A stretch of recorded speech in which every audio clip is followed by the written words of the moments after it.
ಮಾತ್ರ ಅದನ್ನ ಪಾದ ಅಂತ ಹೇಳ್ತಾರೆ. ಪಾದೋಸ್ಯ ವಿಶ್ವಾಭೂತಾನಿ ತ್ರಿಪಾದಸ್ಯ ಅಮೃತಂ ದಿವಿ ಅಂತನ್ನುವಂಥ ಮಂತ್ರವು ಇದನ್ನೇ ಹೇಳ್ತಾ ಇದೆ. ಜಗತ್ತಾಗಿ ಪರಿಣಮಿಸಿ ನಮಗೆ ಕಾಣತಕ್ಕಂಥದ್ದು ಕೇವಲ 4ನೇ 1 ಭಾಗ, ಅದನ್ನ ಪಾದ ಅಂತ ಕರೀತಾರೆ. ಉಳಿದ 3 ಪಾದಗಳಿವೆಯಲ್ಲ, ಇವು ಸಂಪೂರ್ಣವಾಗಿ ಅನಂತದಲ್ಲಿ ಲೀನವಾಗಿದೆ.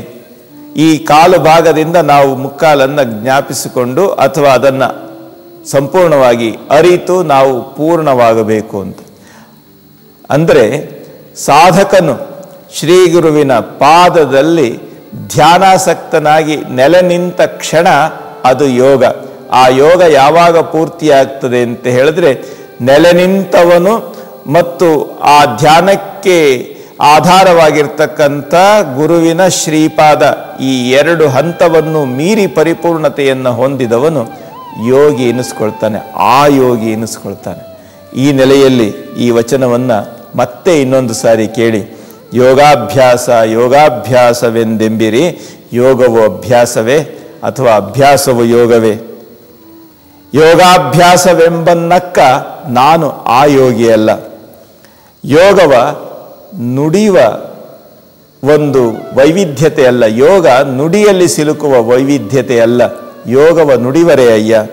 ಗುರುಮತದಿಂದ ಭಾವಿಸಲು ಸರ್ವವೂ ಪರಬ್ರಹ್ಮ ಅಂತ ಹೇಳಿದ್ರೆ, ಈ ಯೋಗದ ಪರಿಪೂರ್ಣತೆಯನ್ನು ನಮಗೆ ತಂದು ಕೊಡ್ತಕ್ಕಂತಹ ಗುರುವಿನ ಉಪದೇಶದಿಂದ ನಾವು ಭಾವಿಸಿದಾಗ ಸರ್ವವೂ ಪರಬ್ರಹ್ಮ, ಆ ಪರಬ್ರಹ್ಮದ ಪರಿಪೂರ್ಣತೆಯನ್ನು ಸಾಧಿಸುವ ಮೊದಲನೇ ಹೆಜ್ಜೆ ಇದೆಯಲ್ಲ, ಅದು ಯೋಗ.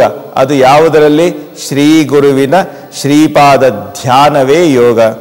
Urilinga ಪೆದ್ದಿಪ್ರಿಯ Vishweshwar.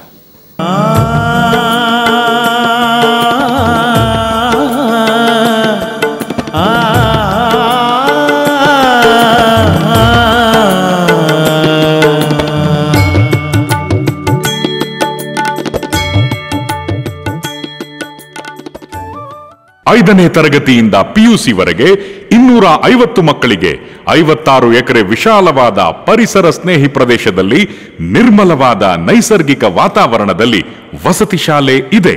ಸುಸಜ್ಜಿತವಾದ computer lab, science lab, ಗ್ರಂಥಾಲಯ ಸೌಲಭ್ಯಗಳು, ವಿದ್ಯಾರ್ಥಿನಿಯರ ಸರ್ವತೋಮುಖ ಬೆಳವಣಿಗೆಗೆ ಪೂರಕವಾದ ವಾತಾವರಣವಿದ್ದು, ಬಸವ ರೆಸಿಡೆನ್ಷಿಯಲ್ ಗರ್ಲ್ಸ್ ಸ್ಕೂಲ್ ಆದರ್ಶದ ಬದುಕಿಗೆ ಭರವಸೆಯ ಆಶಾಕಿರಣ. ನೀವೊಬ್ಬ ಹೆಣ್ಣು ಮಗುವಿನ ತಂದೆಯಾಗಿದ್ದೀರಾ? ಹಾಗಿದ್ದಲ್ಲಿ ಕೂಡಲೇ ಸಂಪರ್ಕಿಸಿ. Basava residential girls school, Doddabele, Kengeri, Bengaluru. ಪ್ರಾಯೋಜಕರು ಬಸವ ರೆಸಿಡೆನ್ಷಿಯಲ್ ಸ್ಕೂಲ್.